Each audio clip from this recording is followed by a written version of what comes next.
Have you seen Slapshot? No. Oh my god. You haven't seen Slapshot? Yes, You no. gotta watch it. It's a classic. Paul Newman. All right. Well, cold open, I think. Cold open. Are we live? I think we're live. We're trying all kinds. We can't get this down yet, can we? Yeah, we don't even know where to look anymore. We're just here with 3 dilfs. So Yeah.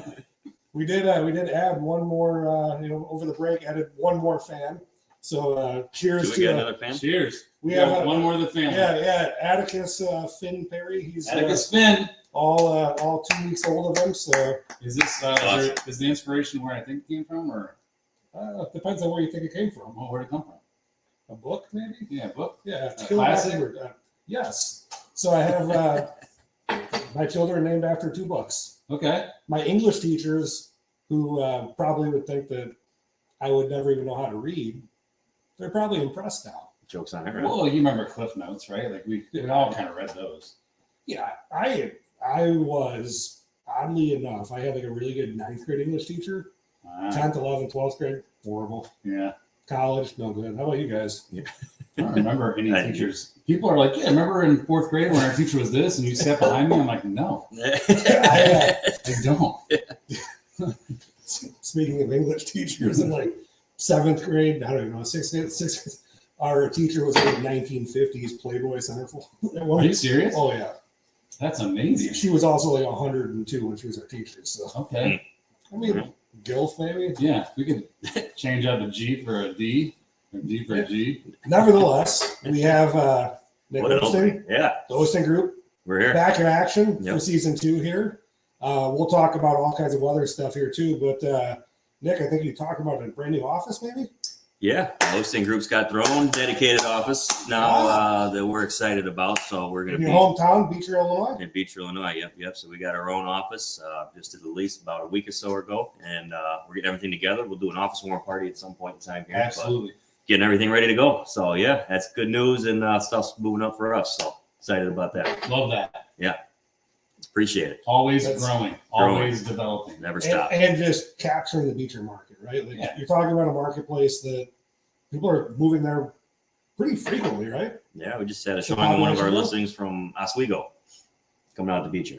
So From Oswego? Oswego, yep. Let's say I guess Just it's moved kind of again. like the same, like they were used to being out in Yeah. the country. you're Oswego out is no west, now longer- you're out south. Yeah, prices over there just get higher and higher, and you Is get more Oswego's bang for not your Will buck. County, is it? Can't be. I don't know if it is or not. No, Will it's County's not. big, but Oswego's pretty far out there. No, DuPage. who knows? Could be the page, yeah. Will's pretty big. Someone pull up a map. I don't know. Me and Tony, we moved someone from California. Oh, To we Beecher. moved California. No, Cal- California to Beecher, yeah. California. Yep. Aspen. Speaking of movies, though, let's talk about some weather situations and pick up from where the podcast left off about being the first person in line to file an insurance claim. Mhm. Today is the premiere of Twisters, the Twister remake. So Yeah. we just love remaking movies now. They ran out of Hollywood ran out of every. Listen, all the stories have been told. They just got to remake them now, which I think is terrible. You know, it's like, let's get some original content. But I do like the original Twister. I remember watching that as a kid, freaking out. You know, watching the cow go, Yeah, it's watching the F5 just like rip through. which was like the first kind of like CGI that was worth a damn, right? Like that movie, maybe Jurassic Park, like they're like the same. Jaws. Yeah, Jaws, but I don't know about Richard that. Dreyfuss. Yeah, the storms. Holy cow! So you're talking about being first. There is absolutely no advantage to filing a claim the night that a storm hits. Why would that be? Why do you think that might be? You just kind of get in a queue. Yeah, everyone's in a queue. Rushing into anything. What's the saying? Fools rush in. Don't be a fool. Because we talked about it on the last episode, didn't we? Yeah, it's you call about the claim. Take It a minute. ends up being a claim, right? Right. And so some people think, I don't know why they think this, but 2 shingles blew off your roof, so you need to put an insurance claim in. Absolutely not. Shingles can be replaced. Otherwise, if just one shingle caused for a total roof, we would not be able to afford home insurance ever. So again, I'll repeat what I said last episode. Slow down, get an estimate, look at your deductible, make a wise financial decision before you start filing the claim, because what happens? Now when you got a it. claim. Now you got a claim on your house. And how does that mess up a real estate deal? Or does Well, it? you're in the middle of a real estate deal. Next thing you know, you get the lender calling you, and hey, we have a pending insurance claim on this house. What's going on? We got to They finish create it. problems that don't need to be there to begin with. Yeah, because like all of a sudden the title company's aware. Yep. Oh, hey, now we have a contractor going out there. Attorneys are aware. Yeah, so now you have a contractor going out there. We're going to need a lien waiver. We're going to need proof, proof that this repair was done. There's a million things that can pop up with it. So Yeah. I mean, now there's also the other side of the coin, right? Like if you have substantial damage to your house, you do need to disclose that. Sure. Without- And file a without- claim. Again, don't get us twisted. Yeah, there we go. We're not Right, saying right. don't file a claim. We're saying be smart about it. Now, if a tree falls to your roof and you got water coming in, yeah, we might as well file a claim. But you also don't need to wait to start making repairs for the claim, because think about all the claims that just came through. We had a storm a month and a half ago. We had a storm a week ago. We had a storm now. There are hundreds of thousands of claims. You're not going to see an adjuster for weeks. I want to say that I've been following Illinois Storm Chasers. They said there's 18 tornadoes in the last 4 weeks in northern Illinois. I mean, What else happened? So I got a question for you, Adam. Yeah. As far as the claims go, too, like if FEMA declares this a natural, some type of disaster, is that maybe a better route, or do you have customers that have inquired about that? Like, I know we've had like the derecho and straight line winds before. Yeah, so the FEMA stuff is always going to be subsequent to your homeowner's insurance. So, Okay. like a lot of people do not have flood insurance, right? Because if it's not in a flood zone, you really don't buy it. And even if you're in a flood zone, it's almost worthless. But if there's a flood event, sometimes FEMA will come in and make funds available, because some places aren't mapped as a flood zone, and all of a sudden you got water in your basement that came over the top. But it's also a good idea to look through all those, because there is assistance out there when this type of thing happens. And I don't think it's slowing down. I'm not a weather guy. I can tell the future. It's been, We've had been nonstop. It feels like every Yeah. couple of weeks we have a conversation about. I mean, we probably go back about 6-7 weeks ago. We had a substantial hail event in the southwest suburbs. Softball. So you had Yeah. huge hail. We've had tornadoes. I mean, we've had one just ripped just south of the Rusty Putter here. Yeah. There was one Cedar Lake, and then there was one out by Beecher. Like there's tons and tons of tornado. Like when have you ever heard of? Hey, there's a tornado at O'Hare and at Midway At the same time. Yeah. And down in the city. I mean, just crazy stuff. But I mean, maybe this is just me thinking out loud, but maybe now you're starting to look at when you replace a roof, are you going to do maybe a metal roof that's resistant to hail? Are you going to like put on a 50-year shingle that's adhered better? Like, because I don't think these storms are going to stop. I'm not sure how that impacts the real estate world, but maybe that makes the house more marketable. I don't know. Is that real, Nick, or am I just talking about Yeah, picture your shingles or anything like that. I mean, those are, once we say that to people, that's a big. What about a metal roof? Is that like a selling point, or is that just like whatever? Yeah, I haven't heard that too much. I mean, people really care about that, to be honest. I think So their lifetime, right? It's like I mean- 100 years. You don't have to worry about a roof replacement. Yeah. Maybe people don't like the looks of them, you know what I mean, yet. But True. keeps the fire depending where cool. you're at. But Yeah. Might get a little hotter. I don't know. Yeah, I mean, I think maybe it hasn't been received in the marketplace. There's not enough instances of metal roofs yet here, but hey, it's something to consider at this point. If we're going to have every 2 weeks a monumental severe storm. that's And what it get seems ready to be for like too. Get ready for your home insurance rates to go up. I mean, they're going to go up. Look at all these people that haven't had claims in 18, 20 years. And now they got 3 of them in a month. Like, it's coming, y'all. And that's going to really affect real estate deals. We're even doing a little video after this about buying a house that might have a roof that looks aged. You're going to have trouble because insurance companies are now taking satellite pictures of the house, and they can go back for years every week and look at the house and say, all right, this roof needs to be replaced. The home inspector might be like, oh, it's got 3 years left on it, no big deal. That is not speaking for the insurance companies, because they might say, hey, look, if you want to insure this thing, get a new roof. And if you weren't planning on that during the purchase, you might be in trouble. Yep. I don't know. Yeah. I mean, No, 100%. just insurance costs in general has already made the mortgage aspect pretty tough, because that's one of the, we calculate your debt to income ratio. Part of your housing expense is homeowners insurance to begin with.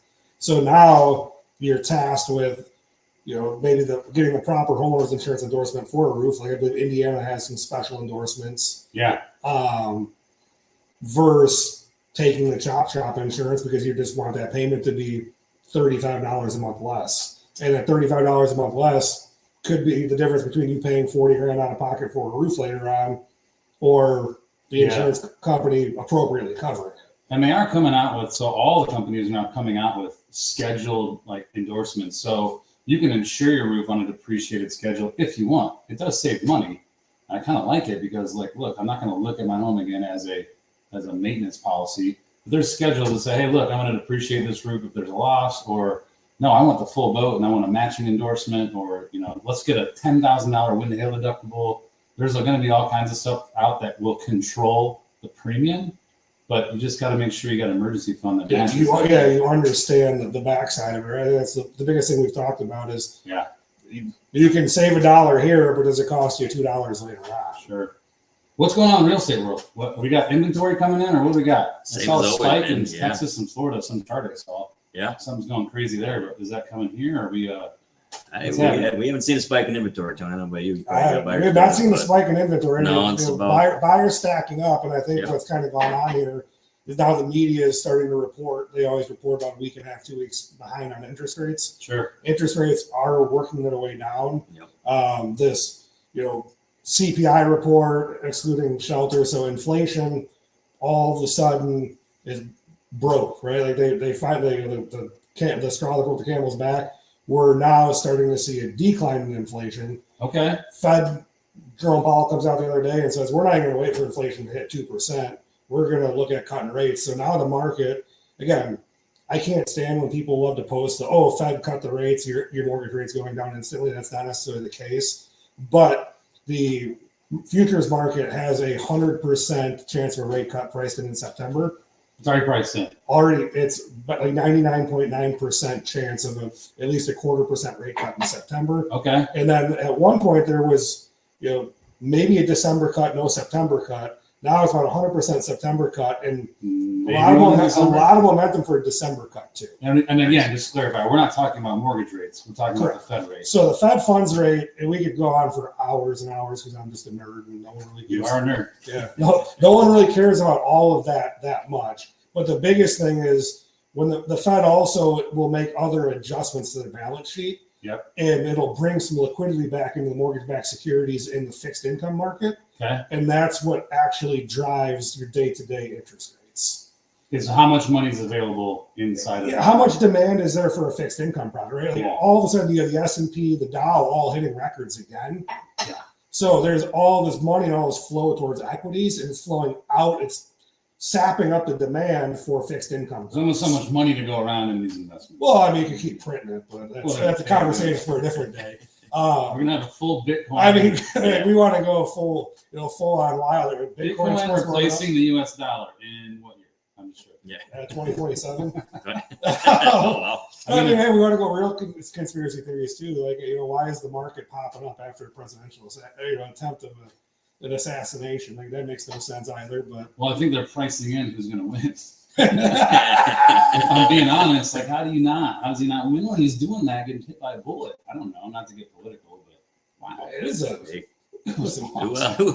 who else is responding like that? I mean, a guy that loves real estate. Yeah, that's it. Maybe he's like, I love Pennsylvania real estate. Yeah, he's looking for fight. The rates to go down so he can refi all his properties. Yeah, well, CIA just they strategically choose to shoot particular people. So, whoops. We're supposed to get too political today, were we? Yeah, we weren't going to get political. Yeah. Well, I think we'll never know the truth. Yeah, that's at the end of the day, us three will never know the truth. No, but we'll have guesses for it. We'll have ideas. Especially if we get Minadero back on here. Yeah, I think we'll be on maybe next week. Is he calling in? We should do a phone call and do it. No, long time. There are topics he's not allowed to talk about. But moving forward, so as we start to see these interest rates work their way down, all it's going to do is push more and more potential buyers into the market. Yes. Yep. Which leads us into the conversation Nick and I had yesterday about, hey, we got the Bears on Hard Knocks. This getting yourself in training camp ready condition, in season condition here, because we've always said, the late spring, early summer market's the buyer's market. I think we're going to see an influx of buyers here in the fall, which kind of flips the market around. But now we're going to be competing with 3 times as many buyers on a property. Yep. You need to make sure you got your poop in a group. Wow. Well, I mean, like we have all these conversations, right? When prices have been pushed up, Yep. interest rates were pushed up, so payments were pushed up, cash out of pocket's been pushed up. Yeah. There's 1,000,001 studies coming out about the erosion of people's savings. So very limited down payment money. Just have the conversation. We can cut payments down. I actually looked at a deal we closed on Monday. I went back to my email chain and conversation with the borrower from March and said, hey, if you buy in this area at this price point, you can expect your cash out of pocket to be X amount of dollars. Yeah. That was the initial conversation. Her funds due at closing were $21 different than that initial conversation. Wow. Yeah. And that's because we just had the tough conversation up front. And we already know, like we work with a great insurance provider. We know we're not going to BS you and say, oh, hey, you're going to buy this $500,000 house and your homeowner's insurance will be $40 a month. Yeah. That doesn't happen. It does happen when people go and get a sheet. What do you call those things when they get an estimate? Who knows? Oh yeah, like a loan estimate. Yeah, yeah. And then like these things aren't real in there. Well, yeah. I mean, we've had them before. We had customers like I told them, there's no way they bought a house in Florida a couple weeks ago. There's no way our homeowners insurance is going to be $3,000 a year. Mm-hmm. I'll put $5,000 on it. Yeah, and $6,000. It was $29.95. Yeah, and they probably didn't have quality coverage. And we've talked about Florida. You think that Florida should just kind of fall off the map like California, but no offense, but this is the kind of stuff that we work with an agent like Nick. A proper buyer's consultation. He's got a new office, right? Yep. You guys come in, use all 1,100 square feet of that baby, right? 1,100, that's it. All Oosting group. But yeah, buyer consultations. I mean, walk in, like Tony said, we give you the truth. That's why I work with Tony over here. Tony helps us out a lot. So, I mean, we have buyers, they need lending questions. Hey, talk to our lender, but we're going to give you the truth. You know what I mean? If you're going to get this from other people, they just want your business, so. And I think that's the biggest thing too, Dick. Wanting business versus having a path to conversion of business, right? Yes. And I've been listening to a lot of Jim Rohn stuff lately. And he always talks about having a vision or your why, and then the how becomes easy. Right. And I think if you want to buy a house in today's market, you got to know your why, right? Yep. Is your family growing? Yeah. Okay. So what is it like? If that's your why, I need to have another bedroom for a kid, or I need to be in a different school district for my kids. Right. Then the how is easy because you just call a mortgage guy, you call a real estate agent. Hey, Nick, I want to buy a house in this area, in this school district. Okay, I'm talking to the mortgage guy. Hey, I want my payment to be this, or my cash out of pocket to be this. Okay, that sends it right in. It's right there, and if we can't get there right now, we're going to put you on the path to get there. You just have to make the lifestyle change, which is the why then the how then becomes easy. Sure. If your why of I want to buy a house is because my friends are all buying houses right now, I don't think you're going to have a lot of success buying a house in this real estate market. Quite honestly, you don't know what you want. No. Yeah, I mean, hey, I want to buy in Oswego, and then hey, look at this house in Beecher. This one's a little cheaper. Well, do you ever think about like what your commute would be to work, maybe? And we've had a conversation with that with one of your customers, and it ended. And this is what's great about working with agents like Nick. The conversation ended with, let's just have you rent the house for 6 more months and see what your life what life looks like. Yeah. And so you can narrow in because wife works here, husband works here. Where do you want to buy the house? Or can wife or husband work remotely versus just racing to buy a house today? Last thing you want to do is buy a house and regret it. It's an expensive purchase. I don't know if you guys do this or not. Yeah. It's Adam, are you Yeah. But we're not trying to just sell houses. We're trying to sell houses, but we're also trying to help people out and put them in the right position, for their situation, to try to help them. And that's what we try to do. We play the long game. So. Yeah, I think that's the way better approach than, hey, let's just rip and buy this house, right? Like your proper buyer consultation. Here's an interesting one too, and I actually saw this would be a good one for both of you guys, talking about homeowners insurance being treated as a maintenance policy, unfortunately, or improperly, and then getting your house ready to sell. I saw that there is going to be by 2027, there's going to be 7 million homes in the United States that are between 20 years old and 30 years old, which is when you start to have roof failure, plumbing failure, major utility failure. And this is where I think the buyer market, seller market toggle continues to come in. I keep seeing agents list properties as is, no seller repairs, but they're also not appropriately pricing these properties either. I'm sure you've shown properties to several people. You're like, this just doesn't make sense. We can't go as is and be at the top of the market on price. Yeah. And it all goes into this percentage of like the proper percentage of converting the sale, right? Yeah. No, absolutely. You know, the as is they're still right to inspections, and you know, anything can happen in those inspections and they can back out due. So the as is doesn't really hold anybody down. Yeah, and I think like that's the biggest part too, right? Like it's just in the remarks or in the description. That doesn't mean that you can't negotiate something at some point, right? Yeah. So don't be intimidated by that. No, I'm always telling my sellers, you know, a lot of the sellers, right? What sellers not sitting in their house? I'm selling it as is. I'm not doing any work. I'm not, you know, that's what they don't want to do. But they don't realize is that's fine. But you know, they're gonna have their inspection stuff to come back on. You might have to deal with this stuff. We don't have to do the work. You know, that's kind of what they think. Oh, we have to do the work. No, you don't have to. We can negotiate possibly a closing cost credit where you don't have to do the work, but you can make the potential buyer happy. That's a strong buyer that can get you to the closing table at the end of the day. And it might be $500 closing cost credit, you know, and you don't have to do any work or touch it. All you're doing is giving it to the buyer closing. They take care of it once they purchase. And I think that's the biggest. I mean, buyers are a strong buyer now is different than a strong buyer 3 years ago. Honestly, honest to God, there's everything costs so much more. Yeah. So hey, we can just trade $5,000 for making these repairs. All right, like, let's just do it. It reduces their cash out of pocket, so they got the $5,000 to do the repairs or do it however they want. Yeah. The seller, like, hey, let's just cut a check and be done. Yeah. You know, you got enough stress going on trying to move out and trying to time all that. It's stuff like and wherever you're going, you know. It's like the business principle of who, not how, right? Can I just write a check to make this thing happen and just be done with it, right? Close it up. You know, and if you're marketing a house as is, now it depends on the house. You know, if you have a fixer upper, you know, investor type house, that makes sense. But you got a regular house, you know, that is move-in ready. You know, you don't want to really market as strong as is on there because you're going to kind of scare your buyers away. What you want to do is kind of get the buyers into the home and then maybe negotiate through the contract and as is sale.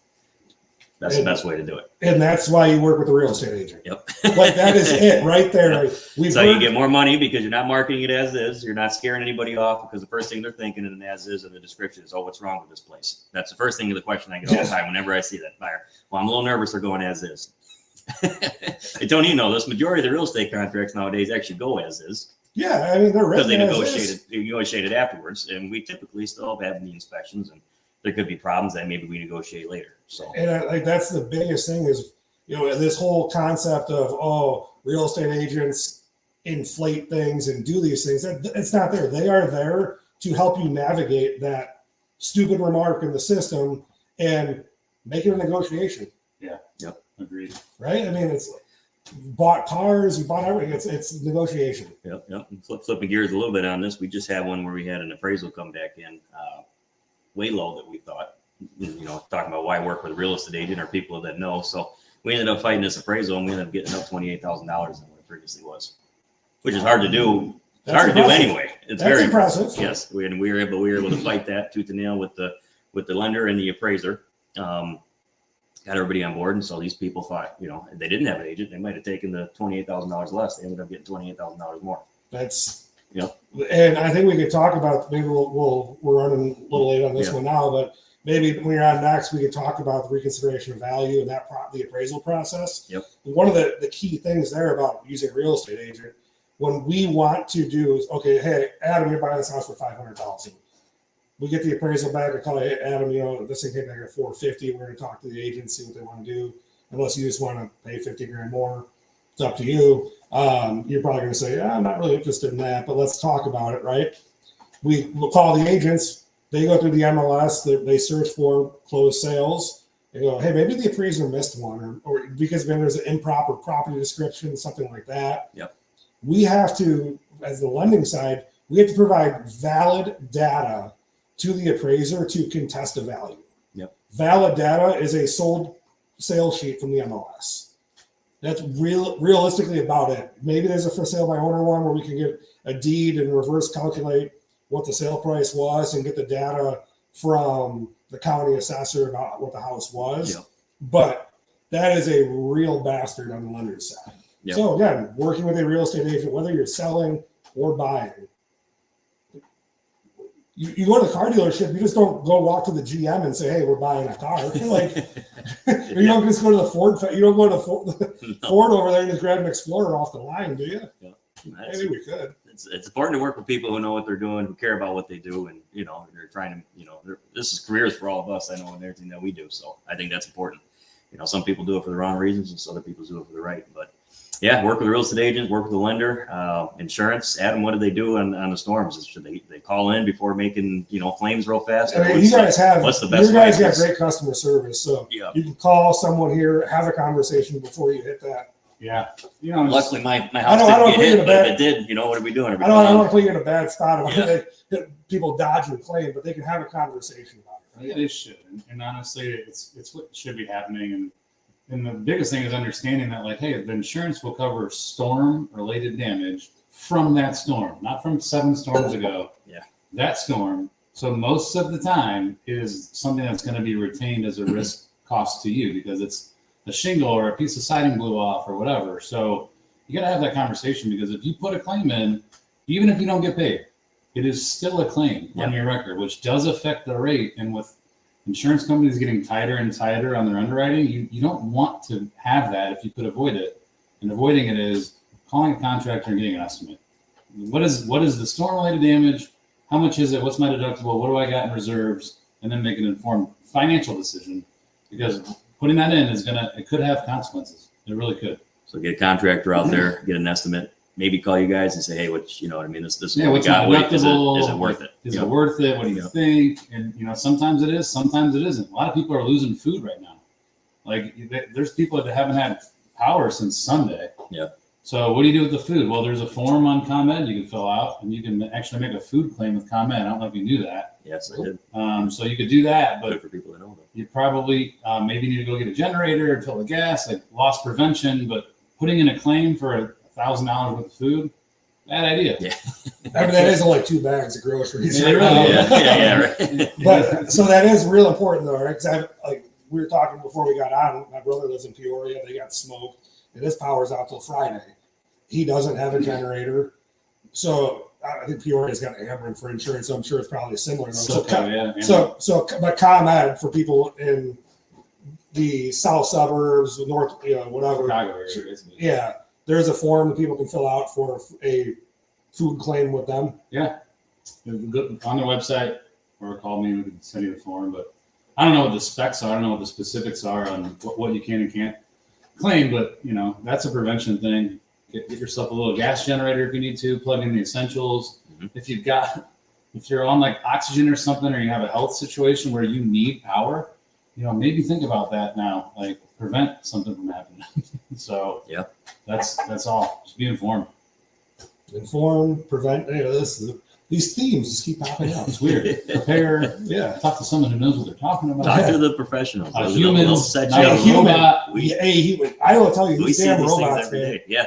And we've talked about like the shoring up budgets and all of that stuff. I've tried to cancel a couple subscriptions to things, and it's all robotic. And they're like, "Oh, we'll call you in 3." Yeah. You billed my credit card 2 minutes ago, but you're calling me in 3 days.